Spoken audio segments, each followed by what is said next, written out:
सुषमा. नमस्कार अनुष्का. मतदान केलंस का? मतदान करणे आवश्यक आहे का? मी आजारी आहे. माझ्या एका मताने काय होणार आहे?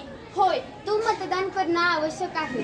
भारत देश सर्वात मोठी लोकशाही आहे. लोकांनी लोकांच्या हितासाठी लोकशाही पद्धतीने चालविलेले एक राष्ट्र आहे. त्यात निवडणूक हा एक उत्सव आहे. ज्याला मतदानाचा अधिकार आहे त्याने भाग घेतलाच पाहिजे, मग तो आजारी का असेना. पण मी खूपच आजारी आहे. पण अनुष्का, दर 5 वर्षात हा उत्सव एकदाच येतो आणि त्यात जर आपण कुचराई केली तर नको असलेला उमेदवार निवडून येईल आणि भ्रष्टाचार करून लोकशाहीतील उद्दिष्टे साध्य होणार नाही.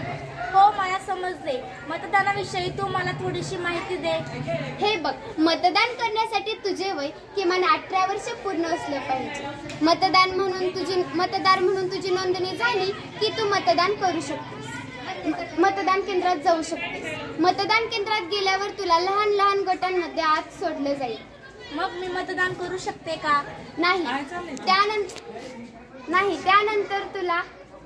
त्यानंतर तुझा नंबर आला की एक मतदान अधिकारी तुला तुझे मतदान ओळखपत्र, passport, Aadhaar card, PAN card, driving licence या कागदपत्रांच्या आधारे तुझी ओळख तपासून पाहतील. तपासून झाल्यावर मी मतदानासाठी तयार असेल का? अगं थांब. त्यानंतर दुसरा एक अधिकारी तुझ्या बोटावर लगेचच न पुसली जाईल अशी शाही लावेल.